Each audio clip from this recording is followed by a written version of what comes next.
कौन हो? मुझे नीचे उतारो, मुझे क्यों लटका रखा है? अब जानने के लिए तुम जिंदा भी नहीं बचोगे। अरे शिवानी, क्या इससे बहस कर रही है? जब बाहर जाकर ईंट लेकर आ और इसके सर के नीचे रख दे, और फिर मैं रस्सी छोड़ दूंगा, और जब इसका सर लगेगा ना ईंट पर, तब इसे अकल आएगी। अरे तुम्हें जितने पैसे चाहिए मैं उतने दूंगा, मुझे नीचे उतारो। लेकिन अंकल, पैसे से आप जान तो नहीं खरीद सकते ना। मैं समझ गया, तुम्हें मिस्टर राठी ने भेजा है ना? मैं जानता हूँ, उनके खिलाफ मैंने झूठे एविडेंस पेश किया है, जो मैं उनके खिलाफ जो झूठा मर्डर केस लगवाया वो भिजवा दूंगा। अच्छा अंकल जी, तो आपने ये कांड भी किए हैं, पर हम तो इस केस की बात ही नहीं कर रहे। पक्का तुम खन्ना के केस के लिए आए हो? उसका केस भी छोड़ दूंगा। जी, मुझे तो विश्वास ही नहीं होता कि इतने ज्यादा करप्ट लोग हमारे देश में घूम रहे हैं।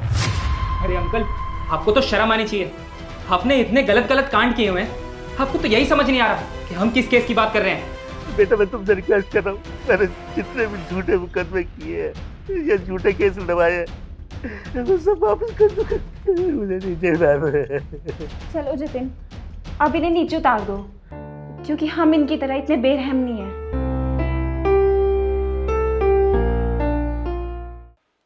अब बताओ बेटा, मैंने ऐसा कौन सा पाप किया है कि तुम मुझे मारने चले थे? जहाँ तक मुझे याद है कि मैंने कोई ऐसी गलती नहीं की कि मेरी वजह से किसी की जान चली गई। आपने किसी की जान नहीं ली अंकल, पर आपकी वजह से बहुत लोगों ने अपनी जान गंवाई है। क्या कह रही हो बेटा? मैं कुछ समझा नहीं। याद है आपको, आपके ऑफिस में एक हफ्ते पहले एक गांव का लड़का आया था अपने ज़मीन के केस से रिलेटेड, क्योंकि एक बहुत बड़ा बिल्डर उसकी ज़मीन हथियाना चाहता था और उसके पास कोई रास्ता नहीं बचा था।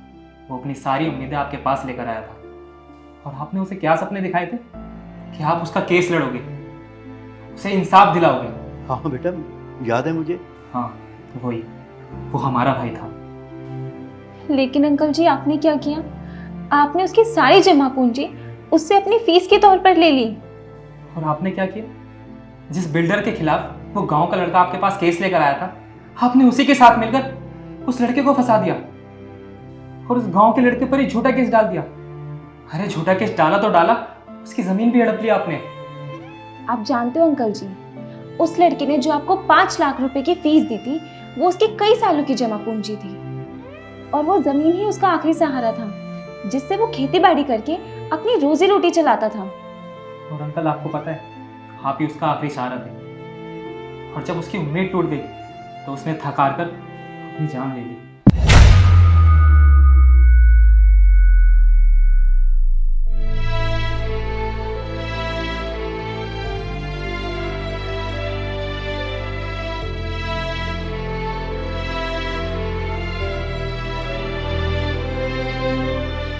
बेटा मुझे माफ कर दो, मैं ये नहीं जानता कि मेरे पैसों के लालच किसी गरीब की जान ले लेगी। मैं पैसों के लालच में इतना अंधा हो गया था कि मुझे किसी के दुख सुख का कुछ पता ही नहीं चलता था, और ना ही मुझे कुछ फर्क पड़ता था। बस बेटा, मैं तो पैसों से अपनी जेब भरने में लगा हुआ था। मैं उस नौजवान की जान तो वापस नहीं ला सकता।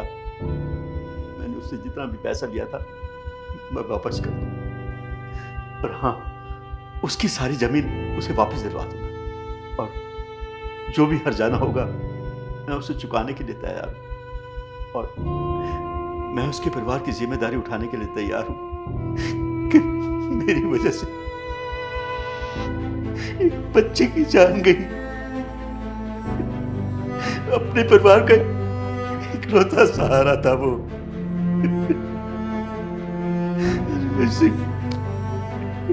पैसे का लालच ने मुझे अंधा कर दिया था।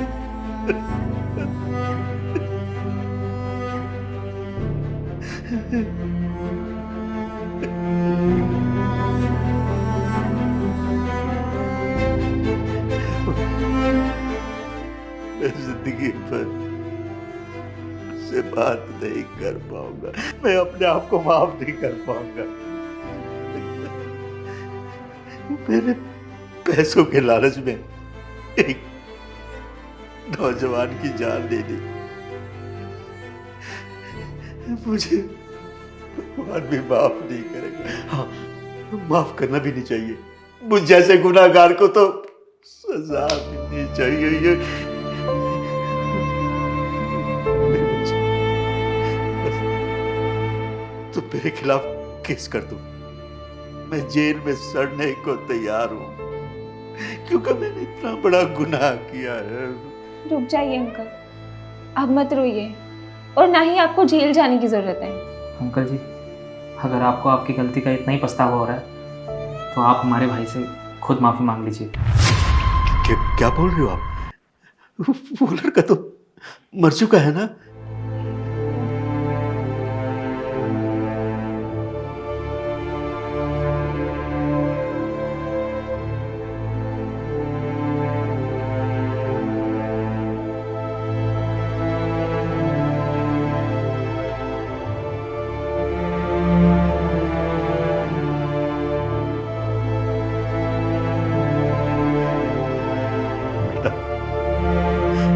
मुझसे बहुत बड़ी गलती हो गई, मुझे माफ कर दो।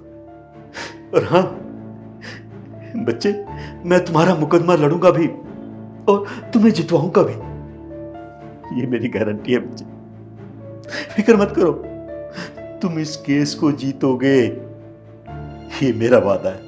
अगर तुम्हें किसी चीज की जरूरत हो, पैसे की जरूरत हो, कोई भी मदद की जरूरत हो, मुझे बताना, मैं हमेशा तुम्हारे लिए खड़ा रहूंगा। मुझे माफ कर देना, आज के बाद मैं कोई भी घूसखोरी वाला काम नहीं करूंगा, अच्छा वकील बनूंगा और सबको न्याय दिलवाऊंगा, ये मेरा वादा है।